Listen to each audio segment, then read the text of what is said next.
अस्सलाम वालेकुम, welcome back. आज का हमारा जो टॉपिक है, और नेक्स्ट टॉपिक इज़ अबाउट सब सेलुलर ए सेलुलर पार्टिकल्स। बायोलॉजी में किसी भी वर्ड के स्टार्ट में जब ए आ जाता है तो that means not. A means not. A forestation, यानी जंगलों को ख़त्म करना। ए मीन्स नॉट। बायोलॉजी में किसी भी वर्ड के स्टार्ट में आएगा तो आपने ये बात याद रखनी है। ए सेलुलर ऐसे ऑर्गेनिजम्स होते हैं जिसमें सेल नहीं होते। Cellular is cell, A means not. A cellular ऐसे organisms they do not have cell.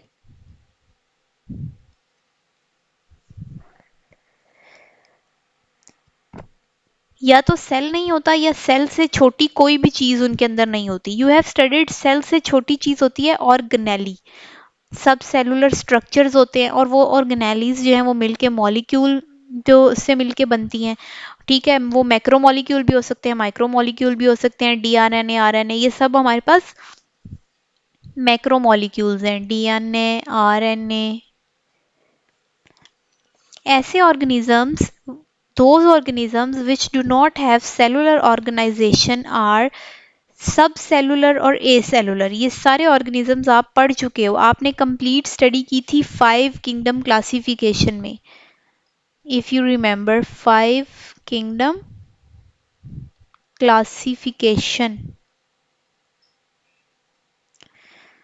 इसमें आपने ये सारे ऑर्गेनिजम्स को स्टडी किया था कि हमने कौन कौन के से ऑर्गेनिजम्स को किस किस किंगडम में रखना है। ऐसे ऑर्गेनिजम्स भी थे जिनको हमने किसी किंगडम में नहीं रखा था। इट मीन्स उन ऑर्गेनिजम्स को हमने लिविंग ऑर्गेनिजम्स माना ही नहीं था। इसमें मोस्ट इंपॉर्टेंट आपको याद होगा वायरस। वायरसेस का स्टेटस याद हो तो हमने कहा था कि वायरसेस जो हैं वो बॉर्डर लाइन पे हैं लिविंग की और नॉन लिविंग दोनों के बॉर्डर लाइन पर हैं। यानी वो लिविंग भी नहीं है, नॉन लिविंग भी नहीं है, लेकिन they are on the border. क्यों कहा था नॉन लिविंग? कहा था due to their crystalline nature and absence of cellular organ. जिंदा ऑर्गेनिज्म के अंदर चले जाएं तो वो वहां पे वायरस जब जिंदा ऑर्गेनिज्म के अंदर चले जाएं तो वहां पर वो साइज में बढ़ने लग जाते हैं। दे ग्रो इन नंबर, और यही सबसे मेन कैरेक्टरिस्टिक है ऑर्गेनिजम्स का, तो इसलिए इनको लिविंग भी कह सकते हैं। इन ऑर्गेनिजम्स में डुअल प्रॉपर्टीज हैं। आपको अच्छी तरह याद होगा कि हमने वायराइड्स भी पढ़े थे। ठीक है, ये सारे जो हैं ये वायरसेस हैं हमारे पास। इन ऑर्गेनिजम्स में डुअल प्रॉपर्टीज होती हैं तो इसलिए they are not included in 5 kingdom.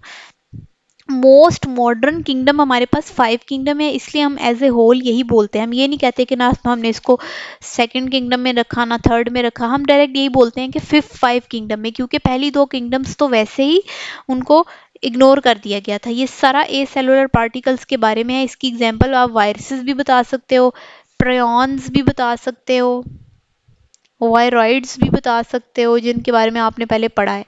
अब इस टॉपिक के साथ एक पिंक बॉक्स दिया हुआ है आपकी बुक में जिसमें एक्सप्लेन किया है कि कब कब किस साइंटिस्ट ने क्या रोल प्ले किया सेल थ्योरी में। ठीक है, उसको देख लेते हैं। आपकी बुक का पेज नंबर है 56। पेज नंबर 56 पे सबसे टॉप पे एक पिंक कलर का बॉक्स है जिसमें ऊपर ईयर लिखा हुआ है 1595।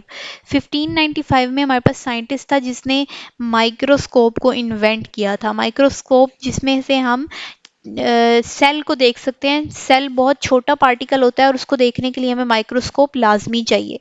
अगला ईयर हमारे पास आ जाता है 1665। 1665 में हमारे पास रॉबर्ट हुक ने सेल को डिस्कवर किया था। We discovered a cell.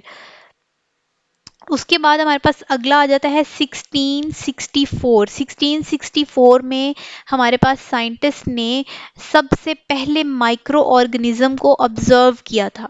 Right, उसके बाद आ जाता है हमारे पास 1809। 1809 में हमारे पास इम्पोर्टेंस ऑफ टिश्यू के बारे में एक कुछ पॉइंट्स को प्रपोज किया गया था। 1831 में न्यूक्लियस के अंदर मौजूद सेल को डिस्कवर किया था रॉबर्ट ब्राउन ने। 1838 के अंदर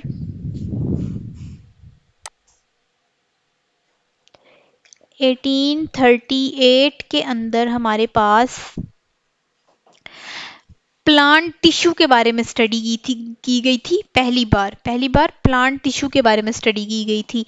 उसके बाद उसके एक साल बाद 1839 में अगले ही साल हमारे पास एनिमल टिश्यू के बारे में स्टडी की गई, इन दो के बारे में, जहाँ पे इसी इन्हीं ईयर में हमें सेल थ्योरी भी पता चली थी ना।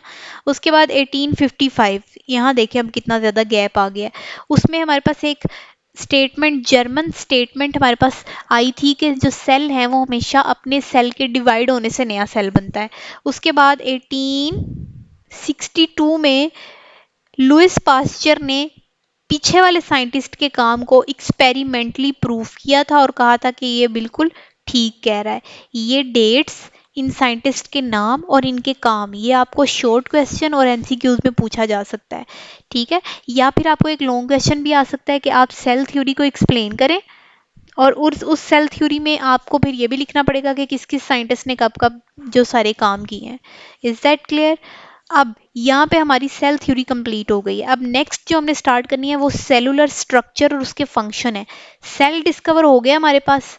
अब सेल के अंदर क्या क्या चीज़ें हैं, सेल काम कैसे करता है, उसके अंदर उसके जो स्ट्रक्चर है उनके फंक्शंस क्या हैं, ये सारे के सारे हम अगले एक एक लेक्चर में एक एक चीज़ को अलग स्टडी करेंगे। सेल वॉल को अलग, सेल मेम्ब्रेन को अलग, साइटोप्लाज्म को अलग।